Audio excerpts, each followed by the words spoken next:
नमस्कार दोस्तों। में हम ब्रह्म ऋषि सुभाष पत्री जी द्वारा दिए गए महर्षि पतंजलि योग सूत्र के दूसरे भाग को समझेंगे। महर्षि पतंजलि योग सूत्र जो पत्री जी ने हमें विस्तार से समझाया है। पहले भाग में हमने आसन, प्राणायाम, प्रत्याहार, धारणा, ध्यान और समाधि के बारे में समझा। आज दूसरे भाग में इसके आगे का विषय यम और नियम के बारे में जानेंगे। ब्रह्मऋषि सुभाष पत्री जी ने यम और नियम को पहले और दूसरे स्थान से हटाकर 7वें और 8वें स्थान पर रखा है, क्योंकि जिसे यम और नियम का पालन करना आ गया उसे ध्यान की भी जरूरत नहीं है। यम और नियम की वजह से लोग ध्यान में नहीं जा रहे कि ये हमसे नहीं होगा, इसलिए पत्री जी ने इसकी श्रृंखला को बदला है। उन्होंने यम, नियम, आसन, प्राणायाम, प्रत्याहार, धारणा, ध्यान, समाधि के क्रम को बदलकर उसे आसन, प्राणायाम, प्रत्याहार, धारणा, ध्यान, समाधि, यम और नियम क्रम में रखा है। आगे और विस्तार से आज इस कड़ी में जानते हैं। आइए शुरुआत करते हैं। మై డియర్ ఫ్రెండ్స్, సర్వ సమాధానాలు దొరికినప్పుడు, నిర్వికల్ప సమాధి అయినప్పుడు, ప్రాణాయామం చేస్తున్నప్పుడు ధ్యాని అని, ప్రత్యాహారంలో ఉన్నప్పుడు యోగి అని, ధారణలో ఉన్నప్పుడు ఋషి అని, ధ్యానంలో ఉన్నప్పుడు రాజర్షి అని, సమాధిలో ఉన్నప్పుడు బ్రహ్మర్షి అని, ఆసనము, ప్రాణాయామము, ప్రత్యాహారము, ధారణ, ధ్యాన, సమాధి. My dear friends, my dear masters and my dear gods, सर्व समाधान निर्विकल्प समाधि स्थिति में है, तब ब्रह्म ऋषि बन जाएंगे। प्राणायाम यानी सांस पर ध्यान देना। जो सांस पर ध्यान दे रहा है वह ध्यानी है। प्रत्याहार में जो है वह योगी है। ऋषि धारणा में है, ध्यान में राज ऋषि है और समाधि स्थिति में ब्रह्म ऋषि है। सर्व समाधान निर्विकल्प समाधि ही ब्रह्म ऋषि की स्थिति है। आसन, प्राणायाम, प्रत्याहार, धारणा, ध्यान, समाधि। ప్రాణాయామంలో ఉన్నవాడు ధ్యాని, మెడిటేటర్. ప్రత్యాహారంలో ఉండేవాడు యోగి, ధారణలో ఉండేవాడు ఋషి, ధ్యానంలో ఉండేవాడు రాజర్షి, సమాధిలో ఉండేవాడు బ్రహ్మర్షి. My dear friends, my dear masters and my dear gods, ధ్యాని, యోగి, ఋషి, రాజర్షి, బ్రహ్మర్షి. ధ్యాని అంటే ప్రాణాయామంలో ఉండేవాడు, ప్రత్యాహారంలో ఉండేవాడు అంటే యోగి, ధారణలో ఉండేవాడు ఋషి, ధ్యానంలో ఉండేవాడు మహర్షి, రాజర్షి, సమాధిలో ఉండేవాడు బ్రహ్మర్షి. My dear friends, my dear masters and my dear gods, ये 5 ध्यानी, योगी, ऋषि, राजऋषि और ब्रह्म ऋषि है। ये 5 पांडवों की कहानी है। ये 5 पांडवों की कहानी अपनी जिंदगी को समझने के लिए भी है। ध्यानी यानी वायुपुत्र भीम, नकुल योगी, ब्रह्मानंद में प्राण शक्ति को ग्रहण करने वाला, सहदेव ऋषि, को क्रिएटर, अर्जुन एक कदम और आगे महर्षि, और एक कदम और आगे धर्मराज युधिष्ठिर ब्रह्म ऋषि। ये सही समझने के लिए एक बार दोबारा बता रहा हूं।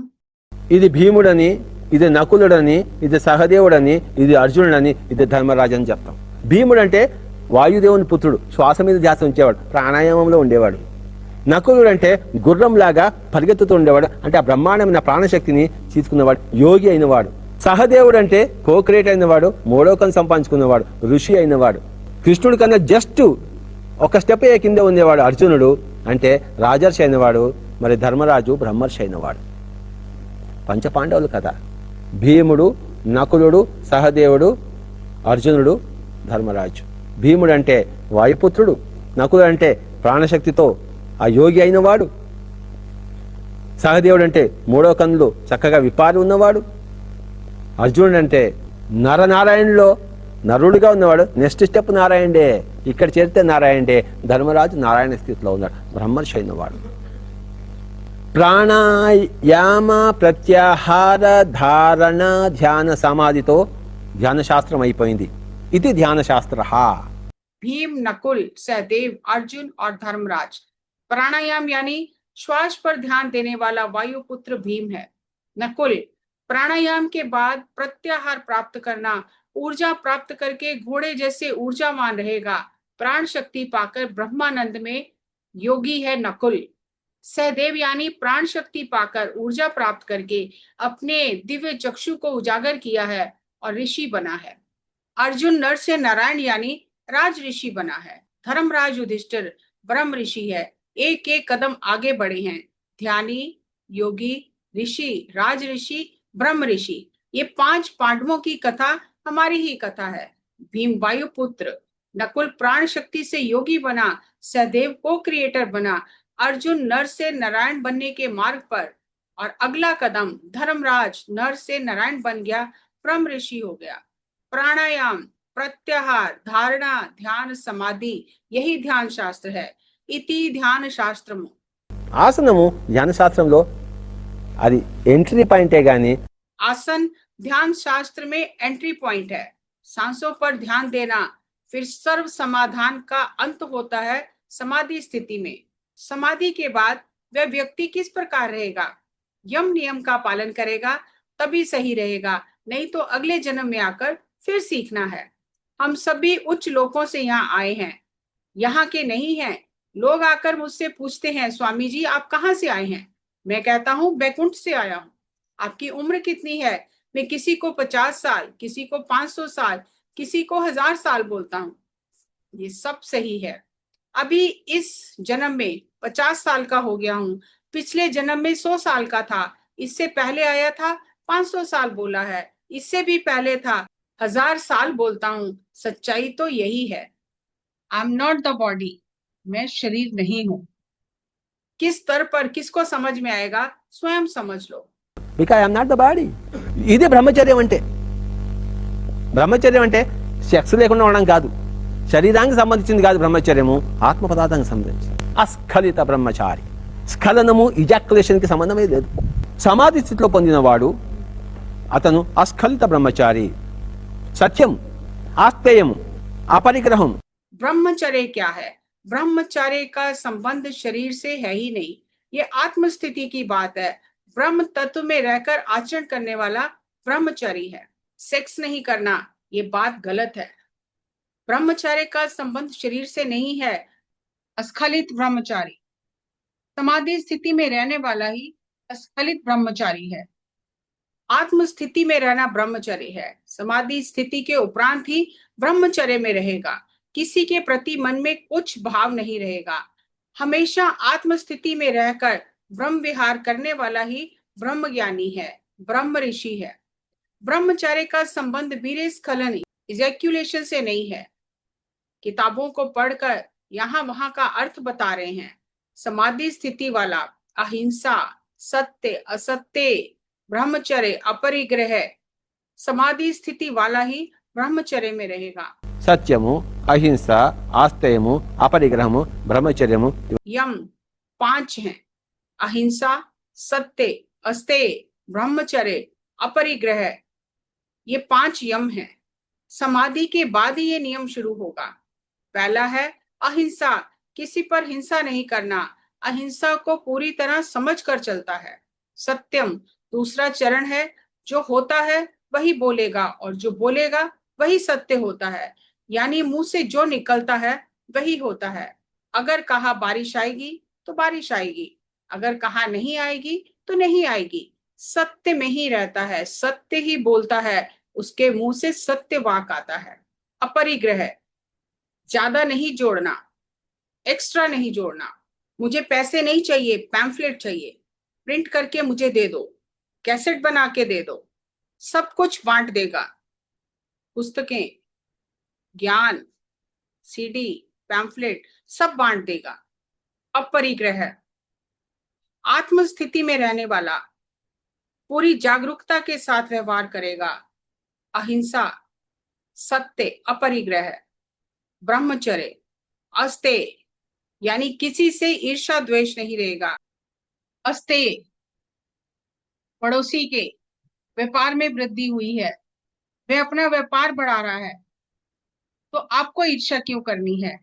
ईर्ष्या नहीं करनी है, द्वेष नहीं करना है। एक एक करके सब सीख लेगा, सिद्ध हस्त होगा। सभी में एकदम नहीं होगा, धीरे धीरे अभ्यास करने से 5 यम में सिद्धस्त हो जाएगा, तब 5 नियम में एंट्री होगी। संतोष, वह संतोष से रहेगा। भौतिक शरीर की जरूरतों को कम कर लेगा, जो है तो खाएगा, नहीं है तो संतोष से रहेगा। सोने के लिए बिस्तर है, बेड है तो ठीक है, नहीं तो सड़क पर भी सो जाएगा। डिस्कम्फर्ट और कंफर्ट दोनों को समान रूप से स्वीकार कर लेगा। सुविधा और असुविधा को दोनों को समान रूप से स्वीकार कर लेगा। एसी नहीं है तो भी ठीक है, एसी है तो भी ठीक है, हर चीज में परफेक्ट हो जाएगा। ये तप है। नींद और भूख को जीतने वाले को गुड़ाकेशा कहते हैं। ये तप है। इसी समय स्वाध्याय की कीमत समझ आएगी। एक ही बार में सब समझ लेगा, फिर दोबारा पढ़ने की जरूरत नहीं पड़ेगी। तप स्थिति के बाद ही स्वाध्याय समझ में आएगा। जो भी पढ़ेगा सब समझ आएगा। लोग बोल रहे हैं पहले स्वाध्याय करो। पहले स्वाध्याय करने से क्या समझ आएगा? ध्यान करने के बाद ही, समाधि स्थिति के बाद, तप स्थिति में ही पुस्तक पढ़ने से समझ में आएगा। नहीं तो जितनी पहले स्थिति है उससे भी नीचे पहुंच जाएगा। समाधि स्थिति के बाद ही स्वाध्याय समझ में आएगा। भगवत गीता शुरू में समझ नहीं आती, समाधि स्थिति के बाद ही समझ आता है। नहीं तो जन्म पर जन्म लेने पर भी समझ नहीं आता। भगवत गीता का अर्थ समझने के लिए उसे दोबारा पढ़ने की जरूरत नहीं है। आत्मज्ञान नहीं है, अनुभव नहीं है तो समझना असंभव है, समझ नहीं आता है। भगवत गीता पढ़कर क्या समझ आएगा? लोग परस्पर विरुद्ध सत्य की बातें बोल रहे हैं, और ज्यादा संदेहप्रद स्थिति है, और ज्यादा कंफ्यूजन होगा। కన్ఫ్యూజన్ లో వస్తాడు. ధ్యానము ప్రైమరీ. ध्यान प्राइमरी है, पहले ध्यान करना है। यम और नियम को पहले करके पुस्तक पढ़ने से सर्वनाश हो रहा है। स्वाध्याय पहले करने से कुछ भी समझ नहीं आएगा।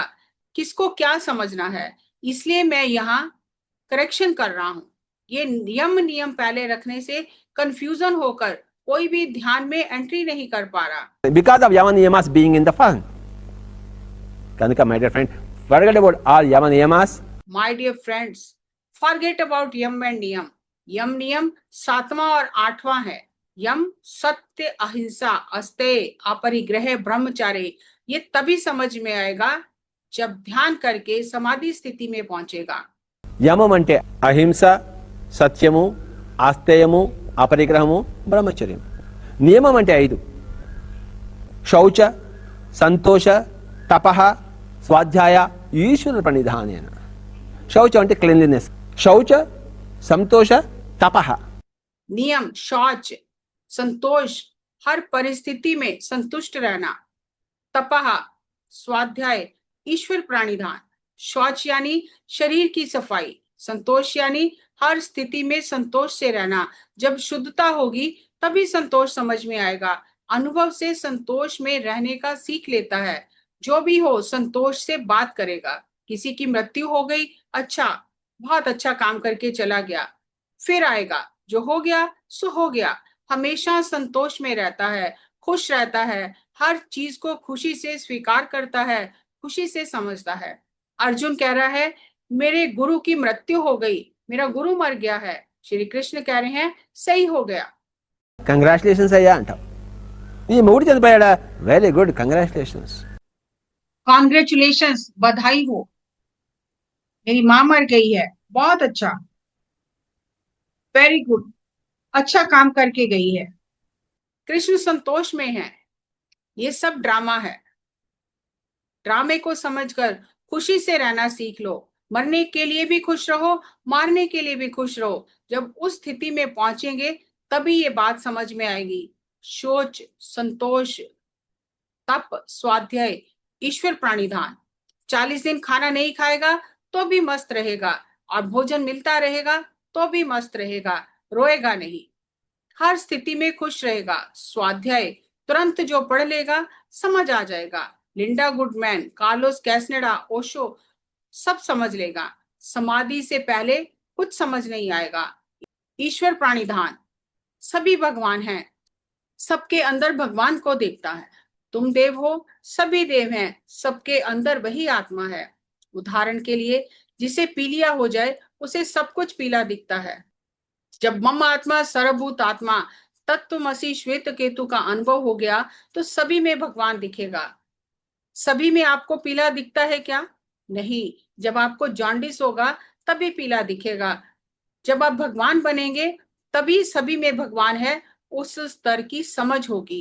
ఈశ్వర ప్రణిధానం అంటే నువ్వు దేవుడు అహం బ్రహ్మాస్మి అని తెలుసుకుంటేనే తత్వమసి శ్వేతకేతో అని తెలియగలవు. అదే తత్వమసి శ్వేతకేతో అనేదే ఈశ్వర ప్రణిధానము. మై డియర్ ఫ్రెండ్స్, ఇది ధ్యాన శాస్త్రం. अहम ब्रह्मास्मि तत्वमसि श्वेत केतु, यही ईश्वर प्राणिधानान का अर्थ है। ये ध्यान शास्त्र का थ्योरी समझ रहे हैं। थ्योरी सही नहीं है तो प्रैक्टिकल सही नहीं होगा, थ्योरी सही है तो प्रैक्टिकल सही हो जाएगा, थ्योरी सही नहीं तो प्रैक्टिकल में एंट्री ही नहीं होगी। मुझे सही थ्योरी मिली है इसलिए सबको बता रहा हूँ। यहाँ सब उल्टा पुल्टा है, मैं ठीक कर रहा हूँ। बैल सामने होगा तो बैलगाड़ी आगे बढ़ेगी, गाड़ी के पीछे बैल लगाएंगे तो गाड़ी कैसे आगे चलेगी? चलता नहीं गाड़ी। माय डियर फ्रेंड्स, मैंने इसे ठीक किया है। पीछे देखो बोलने से पीछे कैसे देखेंगे? पीछे आंख होने से ही पीछे देखेंगे। ध्यान शास्त्र संपूर्णता से बता रहा हूं, कोई भी करेगा सबको समझ में आएगा। साधना करना है, प्रैक्टिस करना है, सांसों पर ध्यान देना है। శౌచ సంతోష తపః ఈశ్వర ప్రణిధానం అంటే. మై డియర్ ఫ్రెండ్స్, ఇది ధ్యాన శాస్త్రం. ధ్యాన శాస్త్రం అస్తవ్యస్తంగా ఉన్నది. దాన్ని సరి చేయడం కోసమే పిరమిడ్ స్పిరిచువల్ సొసైటీస్ ఆవిర్భవించింది కనుక సత్యమైన నిజమైన సూటి అయిన ధ్యాన శాస్త్రము అందరికీ పరిచితమైంది కనుక అందరూ వెంటనే ధ్యానాభ్యాసం చేస్తున్నారు. టకటకటక ఋషులు అవుతున్నారు, రాజర్షులు అవుతున్నారు, బ్రహ్మర్షులు అవుతున్నారు ఓవర్ నైట్. ध्यान शास्त्र अस्त व्यस्त था, मैंने ठीक कर दिया। इसको ठीक करने के लिए ही पिरामिड स्पिरिचुअल सोसाइटीज मूवमेंट का आविर्भाव हुआ है। अब सत्य ध्यान विज्ञान सबको सही से समझ में आ रहा है। पिरामिड मास्टर सबको आनापाना सती ध्यान करने के लिए बता रहे हैं। सत्य ज्ञान और ध्यान विज्ञान सभी को बता रहे हैं। सभी को सही ध्यान शास्त्र का पता चल रहा है और सभी ध्यानी योगी ऋषि राज ऋषि ब्रह्म ऋषि बन रहे हैं रातों रात। थ्योरी सही होने से रातों रात समझ लेंगे, ओवरनाइट समझ लेंगे। थ्योरी अलग है, प्रैक्टिकल अलग है। My dear friends, my dear masters, my dear gods, ध्यान से क्या लाभ है? My dear friends, my dear masters and my dear gods, అర్థం చేసుకోండి. ఎందుకయ్యా ధ్యానం అంటే? సకల ప్రాణి కోటితో మిత్రత్వం కోసము. చల్తా నహీ గాడి. ध्यान यानी सभी प्राणी कोटि से मित्रता करना है, स्नेहवत रहना है। सांप को देखकर, चूहे को देखकर छीछी नहीं करना, मक्खी को देखकर भी छीछी नहीं बोलना, हटाना नहीं, नफरत नहीं करना। विनायक ने चूहे को साथ में रखा है। शस्त्रार में आकर वेद व्यास महर्षि ने कथा के रूप में सबको समझाया है। मूर्ख लोगों को समझाने के लिए कथा के माध्यम से पात्र बनाकर, कहानी बनाकर समझाने का प्रयास किया है। మనము రాముడిగా కాకుండా, మనము సీతగా కాకుండా, మనము లక్ష్మణుడుగా కాకుండా, మనము రాముడి విగ్రహాలు పెట్టుకుని పూజిస్తూ ఉంటే, మన సమయం వృధా చేస్తుంటే ఈ కుంభకర్ణుడుగానే ఉండిపోతాడు ఆ జన్మాంతరము. కుంభకర్ణుడు అంటే తమో గుణ ప్రధాని, రావణాసుడు అంటే రజోగుణ ప్రధాని, విభీషణుడు అంటే సాత్విక గుణ ప్రధాని, హనుమంతుడు అంటే శ్వాస మీద ధ్యాస ఉంచేవాడు, సీత అంటే ఆకాశం యొక్క ప్రాణశక్తి, రాముడు అంటే ఆత్మారాముడైన వాడు. हम सबको राम सीता लक्ष्मण हनुमान बनना है। ये छोड़कर मूर्ति पूजा में लगे हैं तो योगी कब बनेंगे? आत्मा राम कुंभकर्ण जैसे सोता रहता है, समय व्यर्थ करता है, तामसिक गुण में रहता है। क्या इसके लिए आए हैं?